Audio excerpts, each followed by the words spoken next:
What's up everyone? Some of you may remember this, but a few weeks ago I got myself a new toy, the GoPro Hero 9. Now this is the latest GoPro on the market, so that means it has all the latest technology and features that GoPro has to offer. Now again, I've only had the GoPro for a short period of time, but I feel like I've played around with it enough where I can give my 2 cents on how I feel about it. But of course, before we dive in, if you're new to my channel, I make a lot of content based off of cameras, photo, video tips, photo walks. So if that stuff interests you, make sure to hit subscribe and that notification bell. That way you can see all my content. So let's go ahead and unpack this GoPro.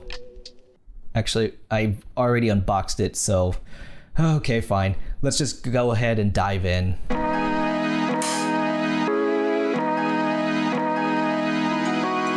So I got the GoPro right here, and right off the bat, this thing is really heavy. Well, not that heavy, but in comparison to the older models, it's pretty heavy. This already has the battery in it along with the micro SD card, which the micro SD card is not gonna add a lot of weight. Now, I don't necessarily think it's a bad thing. It just, it feels durable and of quality. Now, part of the reason this is heavier, it's because it's more shockproof and also water resistant. So you don't necessarily need to get the waterproof housing for it like what the old GoPros had, which I'm scared to test it out myself because, again, I spent quite a bit to get this guy. So I'm gonna trust GoPro that this is actually waterproof. It's definitely a bigger body compared to the old one. Here, actually. So here's my old GoPro Hero 3 and here's the GoPro Hero 9. The other reason for the size and weight difference, you got this nice touch screen on the back. Well, pretty much the whole back is a screen. Since it is waterproof, they have to make it so that way no water can get into the battery. So that's why it's a little bit heavy, and it is like it takes a little bit of work and nuances to get into the battery, and also the little micro SD slot right here, which I'll cut to a B-roll shot of that. And in comparison, the GoPro Hero 3, it's all exposed right here. So it is beneficial to have that heavier body. But definitely where the Hero 9 outweighs the Hero 3 or just any like early 2010 models is the quality. So here, I'm gonna just do a little, turn these both on. So we're all set on both of these GoPros. Now, all you got here is just like the basic digital screen, but this one, you got an actual like flip screen where you can see yourself. Right now, I am looking at the GoPro Hero 9, looking at the screen, GoPro Hero 3. Now this is older. What I'm shooting on the GoPro Hero 3 is 1080p at 30 frames per second. Right now on the Hero 9, I am shooting at 5K 24 frames. And I have full control of the shutter speed and ISO, but not really the aperture because it's all built in. Now the nice thing about the Hero 9 is you also have a flat color profile, so that way I can do color grading. Whereas this one, it's kind of flat, but it's also not really. And I also know that with the Hero 3, it's all auto white balance and auto shutter, pretty much auto everything. So if you don't have enough lighting, then the Hero 3 kind of gets a little faulty, whereas the Hero 9, I mean, you have a little bit more control, but you can also do some auto settings. So now this is, this is what they both look like. I'm sure the Hero 3 looks pretty good since I have all like the studio lights going. For the most part, when I take it on photo walks, it looks fine, but I mean, it just doesn't compare now. So now that we're done with all the testing, what do I think? Overall, I really like the GoPro Hero 9. But keep in mind, I'm still pretty new to the GoPro family, so I'm not like all up to date on everything that GoPro's done. For me personally, I got the GoPro Hero 9 because, well, I just wanted an upgrade from my Hero 3, and I'm mainly using this for like small everyday activities like going on a photo walk, take it on a hike, maybe put on a paddleboard in the summer. But what makes it different is I can capture all those activities in cinematic quality just in the palm of my hands. Now specifically, what do I like about this GoPro? Well, one, I just love the aesthetic because, it's all dark and black and moody, just, like my usual get up. The second thing I like is just the way it's built. The fact that I don't have to buy an external housing. I mean, I should get one, but I don't necessarily have to get it because of how like shockproof and waterproof this is. I'm very happy that it saves me a couple bucks. The other thing about it is I just really like how they built in the mount.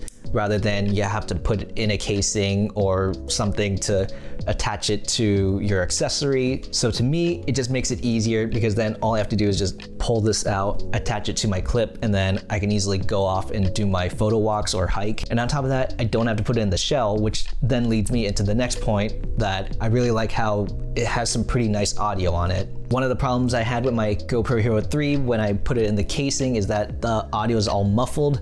Wearing a mask. And sometimes that's my only audio source, or it's just harder to do synchronizing to my other audio sources and video sources. So the fact that I can get unmuffled audio plus the sound is pretty clear. So far, this GoPro is pretty useful.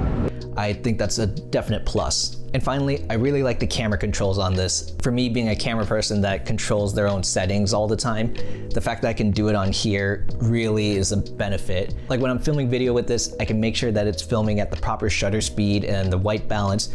So there's all these different aspects about it that I really like. And again, maybe it's just being a camera control freak that makes it really attractive. But of course, having its pros also means there's some cons. So one of the main problems I've had with the GoPro is that the touchscreen is not as intuitive as I'd like it to be. So if you're doing selfie mode, then there's a chance you can tap something back here and change your settings. Actually, when I first shot with this, I had it set to video, but then I think I hit something and it switched it to time warp, and it shot like that for the good 30 minutes. Plus, it's not very accurate when you tap on the screen. So sometimes it doesn't register like you're touching the screen, or it doesn't move properly.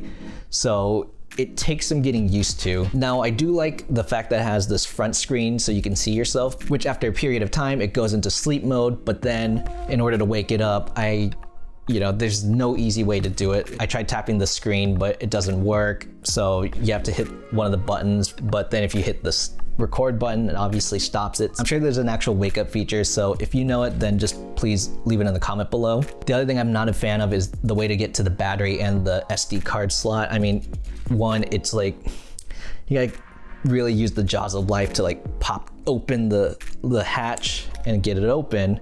But then just to get to the SD card slot, it's almost damn near impossible. You have to take out the battery in order to put the SD card in. And then the only way to charge it is you have to keep it open, which I guess it makes sense in order to keep everything waterproof, but sometimes it's a little bit of an annoyance. Another con about the GoPro Hero 9 is the exposure control. Now, after saying that, I realized, yes, this is not supposed to be like a photography camera where you can control the shutter speed, the aperture, and the ISO. This is more of an action camera. So it's gonna be very hard to shoot cinematic, especially on a bright day.